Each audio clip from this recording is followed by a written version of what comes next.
Aquí tienes la llave de la cochera, Elena. Ya pusimos tu recámara en Airbnb por 4,000 pesos la noche para pagar la colegiatura del colegio privado de tu nieto. Ya es hora de que empieces a colaborar con los gastos. Me quedé parada en la banqueta agrietada de mi propia casa en Coyoacán. Mi uniforme azul todavía olía a antiséptico y a ese aroma pesado de la cafetería del hospital tras un turno agotador de 14 horas. El viento de la tarde soplaba fuerte, pero no era ni de cerca tan frío como la mirada de Regina. Ella estaba en el porche, enmarcada por la luz cálida del recibidor, un recibidor que yo misma pagué para remodelar, sosteniendo una bolsa de marca que costaba más que mi mensualidad de la hipoteca. Detrás de ella, mi hijo Julián parecía un fantasma, mirando fijamente las agujetas de sus caros zapatos de piel italiana, evitando mi mirada. La cochera, repetí. Mi voz no delataba el temblor de mis rodillas. Yo tenía 65 años. Era una enfermera veterana de urgencias que había estabilizado heridas de bala y sostenido la mano de moribundos. Y ahora me decían que mi contribución a esta familia ya no valía ni un colchón en una habitación con aire acondicionado. Es un espacio terminado. Elena, espetó Regina con una empatía falsa y corporativa. Instalamos un ventilador de torre y francamente es más cómodo para todos. Así no despertarás a los niños cuando llegues a las 4 de la mañana después de tus turnos nocturnos. Hay que pensar en la unidad familiar. Siempre dijiste que querías lo mejor para el pequeño Matías, ¿no? Pues su educación en el Colegio San Judas no se va a pagar sola. Y como tú sigues trabajando, pensamos que estarías feliz de sacrificar un poco de comodidad por su futuro. Miré a Julián, esperando que dijera algo lo que fuera. Julián, esta casa está a mi nombre. Tu padre y yo pasamos 30 años pagando esta hipoteca para tener un lugar donde envejecer juntos. Mamá, por favor, balbuceó Julián con voz débil. Regina dice que el predial ha subido muchísimo. Solo tratamos de no hundirnos. Es temporal, solo hasta que el despacho de arquitectura despegue. Extendí la mano y tomé el trozo de metal frío y dentado de la mano impecable de Regina. Como enfermera, sabía cómo hacer un triaje.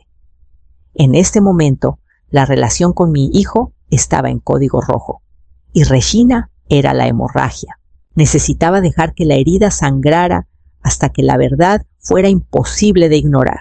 Vivir en la cochera no se trataba de la falta de espacio, se trataba de la aplastante comprensión de que mi presencia se había reducido a una cifra en una hoja de cálculo. A través de las paredes mal aisladas, escuchaba los sonidos apagados de la vida que yo había construido disfrutada por alguien más.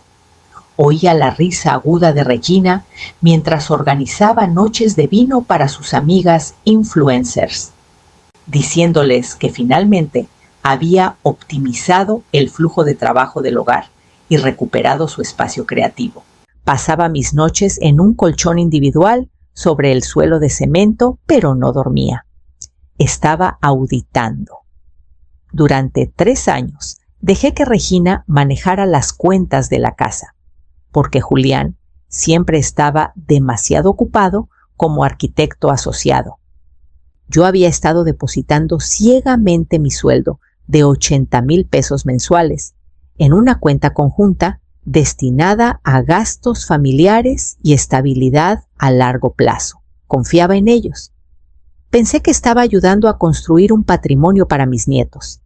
Esa mañana, envuelta en un suéter grueso de lana, me senté en mi pequeña mesa plegable y finalmente entré al portal del banco con mis propias claves.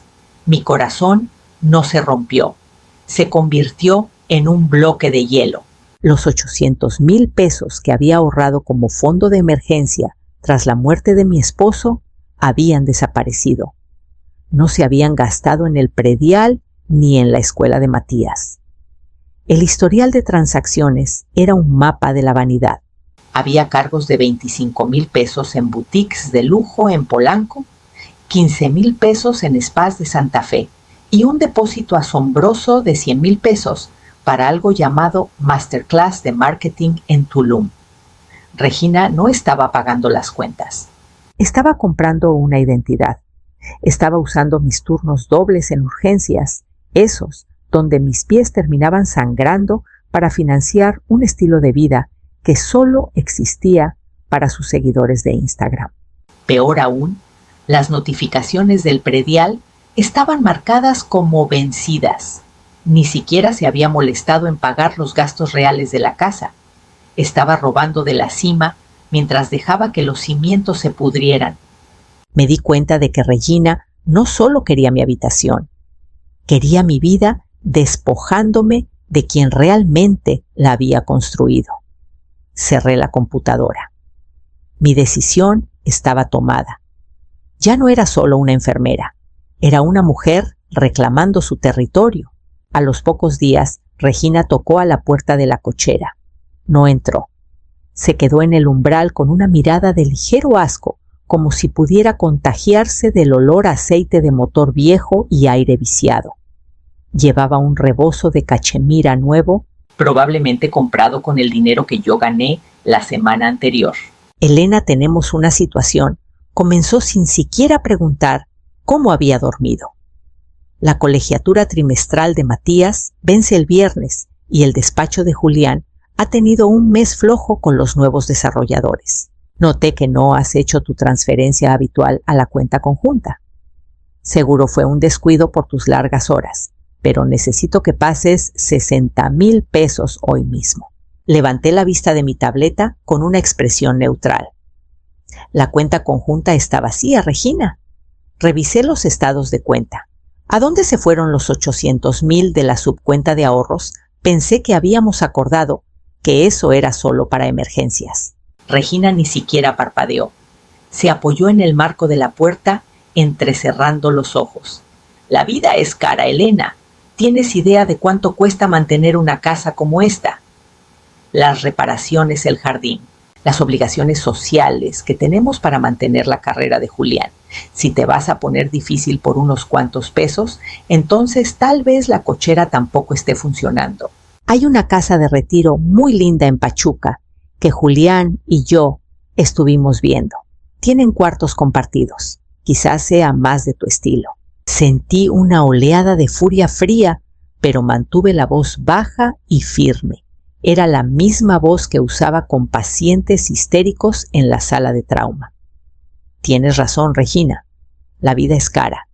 Veré qué puedo hacer con la colegiatura. Solo necesito consolidar algunas de mis inversiones antiguas. Ella sonrió con suficiencia satisfecha de haber intimidado a la anciana una vez más. ¡Qué bueno!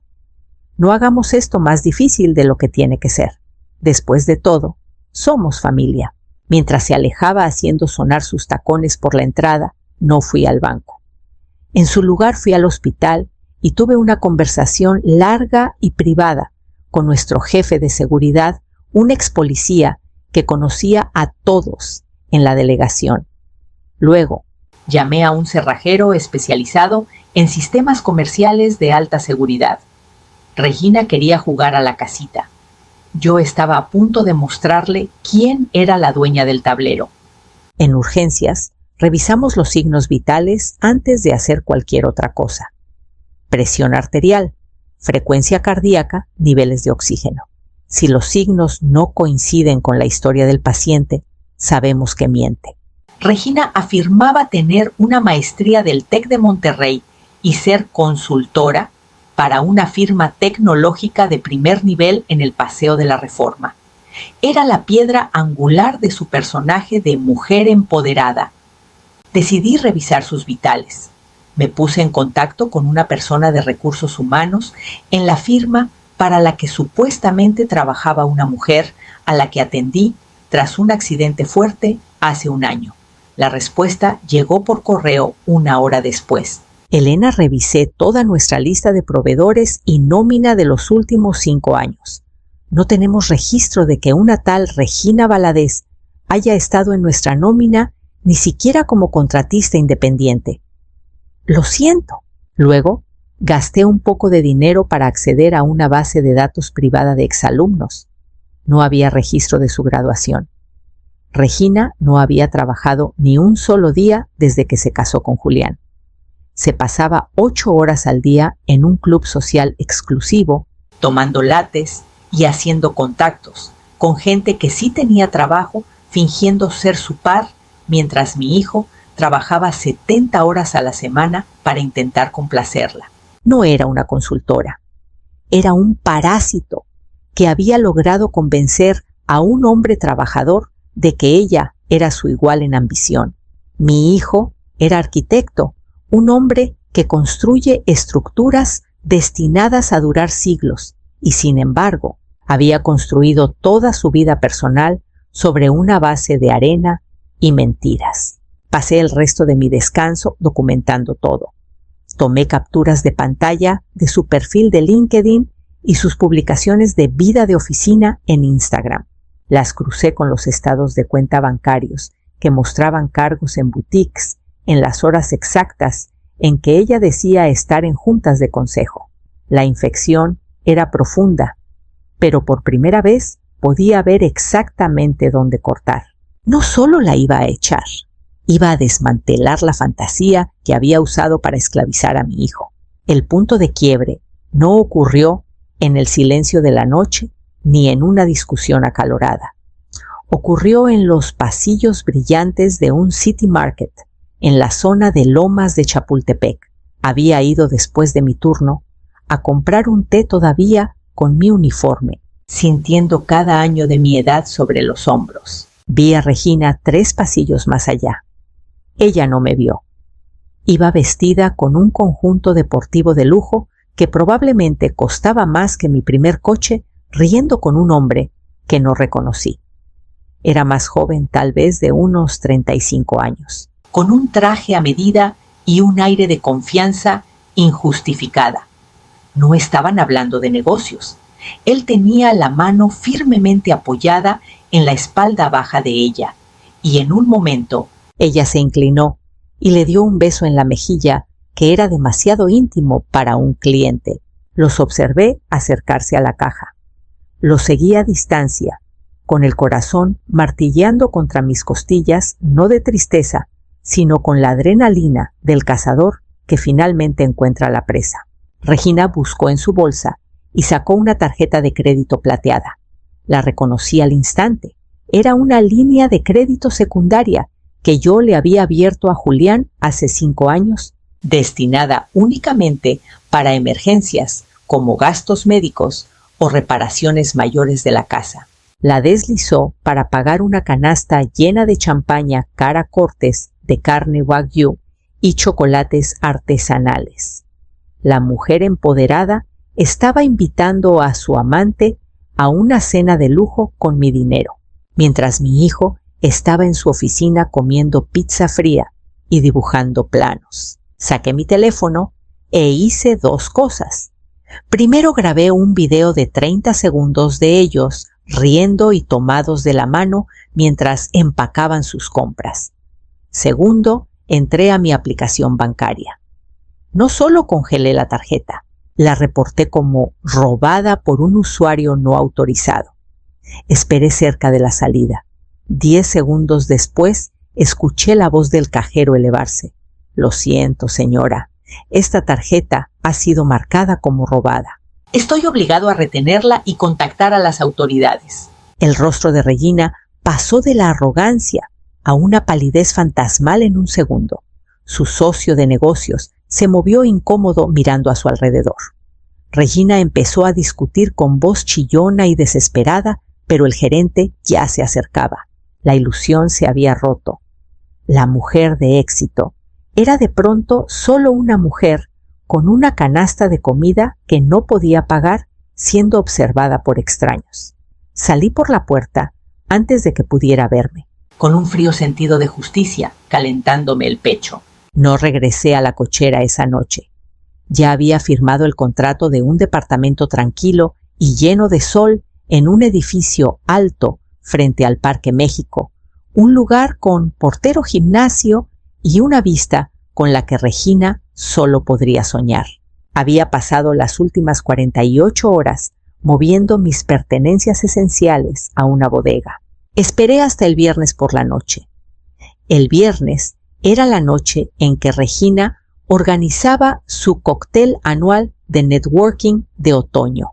Había estado hablando de eso por semanas, invitando a personas de alto patrimonio a mi casa para presumir su éxito. Quería demostrar que era la reina de Coyoacán. A las 8 de la noche, mientras la casa estaba llena del tintineo de copas y el olor de un catering carísimo, llegué. No entré por atrás. Entré por la puerta principal flanqueada por un mensajero legal y un hombre de una firma de seguridad privada. Regina estaba en el centro de la sala, con un vestido de cóctel brillante y una copa de Moet. «Elena, ¿qué traes puesto? Pareces recién salida de una sala de urgencias. Tenemos invitados». «En realidad, Regina, tienes intrusos», dije, y mi voz se escuchó por encima de la música. Le hice una señal al mensajero. Él dio un paso adelante y le entregó a Regina un sobre grueso de color naranja neón. «Señora Regina Valadez, se le entrega una notificación formal de desalojo inmediato. Como única titular de la propiedad, la señora Elena Valadez reclama la residencia. Debido al fraude financiero documentado y la violación del acuerdo de residencia principal, tiene 72 horas para desocupar el inmueble. Todos los invitados no autorizados deben retirarse en menos de una hora». La música no solo se detuvo, toda la habitación pareció quedarse sin oxígeno. Sus amigos de la élite se congelaron mirando entre el sobre naranja y las manos temblorosas de Regina. «¡No puedes hacer esto!», gritó Regina con la voz quebrada. «Julián es mi esposo. Esta es nuestra casa, no Regina», dije acercándome para que solo ella pudiera escuchar el hielo en mis palabras. «Esta es mi casa. Tú solo eras el moho que crecía en el sótano. Y hoy yo soy el cloro». Julián bajó corriendo las escaleras, alertado por los gritos. Parecía confundido con la corbata floja y el rostro agotado. «Mamá, ¿qué está pasando? ¿Por qué se va la gente?» «Julián, necesito que vayas a la cocina», dije. Me dolía el alma por él, pero sabía que no había otra forma. «Tengo un expediente que tienes que leer». Le entregué la carpeta que había estado armando durante semanas. Dentro estaban los registros del TEC, las cartas de recursos humanos, los estados de cuenta, resaltando el robo de los 800,000 pesos y las fotos nítidas de Regina en el supermercado con su socio. «Te ha estado mintiendo desde el día que la conociste, Julián», dije mientras él pasaba las páginas. «No es consultora. Es una ladrona que ha estado usando mis ahorros de retiro y tu arduo trabajo para interpretar un personaje en Internet. Ni siquiera pagó el predial. Estábamos a meses de un embargo por su culpa». El rostro de Julián pasó por una transformación aterradora. Primero negación, luego confusión, finalmente una comprensión profunda y hueca que lo hizo parecer 20 años mayor en 20 segundos. Miró a Regina, quien ahora lloraba histéricamente en el sofá, intentando decir que las fotos estaban editadas y que los registros bancarios eran un malentendido. «¿Fuiste al TEC, Regina?», preguntó Julián con una voz baja y peligrosa. «Julián, amor, el sistema falló, perdieron mis papeles». «Fuiste», rugió él. Ella se derrumbó sollozando entre sus manos. El silencio que siguió fue pesado, cargado con el peso de 8 años de confianza desperdiciada. Miré al guardia de seguridad y asentí. «Por favor, asegúrese de que los invitados encuentren la salida y asegúrese de que no salga nada de esta casa que no estuviera aquí antes de que ella llegara». La casa se sentía como un cascarón vacío después de que los invitados huyeron. Regina se había retirado a la recámara principal para empacar sus sollozos ruidosos y teatrales resonaban por los conductos de ventilación. No lloraba porque hubiera herido a Julián. Lloraba porque le habían cortado el suministro de lujo. Julián estaba sentado en la mesa de caoba de la cocina, la que yo les compré como regalo de bodas. No se había movido en una hora. Estuve tan ciego, mamá. Cada vez que cuestionaba un cargo o preguntaba por qué no ahorrábamos más, ella me decía que yo no la apoyaba o que no entendía de inversiones de alto nivel. Pensé que yo era el problema. Pensé que no estaba ganando lo suficiente. Así es como trabaja la gente como ella. Julián, le dije, sentándome frente a él y tomando su mano. Te hacen sentir pequeño, para que ellos puedan sentirse grandes. Usan tu bondad como un arma en tu contra. Tú eres arquitecto. Construyes cosas que resisten el paso del tiempo. Ella es decoradora. Solo le importa la superficie. ¿Qué va a pasar con ella ahora?, preguntó mirando hacia el techo. Ya hablé con un abogado, dije firmemente. No presentaré cargos criminales por el robo de identidad, no por ella, sino por ti y por Matías. No quiero a la madre de tu hijo en la cárcel. Pero va a firmar un acuerdo donde renuncia a cualquier derecho sobre esta casa o tus ganancias futuras. Se va con su ropa y su vanidad y se va esta misma noche. ¿Y la casa?, preguntó Julián. La casa se va a vender, Julián. Hay demasiados malos recuerdos aquí ahora. Yo me mudo a mi departamento en la ciudad y tú vas a buscar un lugar que puedas pagar con tu propio sueldo. Vas a ser un padre que le enseñe a su hijo que la integridad vale más que vivir en una zona exclusiva. Él asintió lentamente, una lágrima rodando por su mejilla. Perdóname por lo de la cochera, mamá. Debí haberte defendido. Sé que debiste hacerlo, dije. Pero lo estás haciendo ahora. Eso es lo que cuenta. 3 días después, la casa estaba vacía. El letrero de "Se vende" estaba clavado en el jardín delantero y el interior olía solo a cera de limón y aire fresco. Regina se había ido a casa de su hermana en Querétaro en un coche viejo con sus bolsas de diseñador amontonadas en la cajuela, enfrentando un futuro donde realmente tendría que trabajar para vivir. Firmó cada papel que mi abogado le puso enfrente, aterrorizada por el reporte policial que yo todavía tenía en mi mano. Me paré en el centro de la sala, mientras el sol de la tarde proyectaba largas sombras doradas sobre el piso.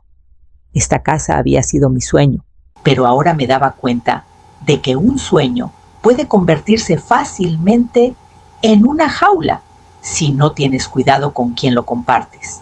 Julián me ayudaba a subir la última caja de los libros viejos de mi esposo a mi auto. Se veía diferente, su postura era más erguida, la mirada frenética y estresada había sido reemplazada por una resolución tranquila y sombría. Tengo cita con un abogado de divorcios mañana, dijo apoyándose en el coche. Y encontré un departamento de 2 recámaras en la Roma Norte. Es pequeño, pero está cerca de un parque para Matías. Puedo pagar la renta y todavía me queda dinero para empezar a devolverte lo que Regina se robó de tus ahorros. No te preocupes por el dinero, Julián, le dije, abrazándolo fuerte.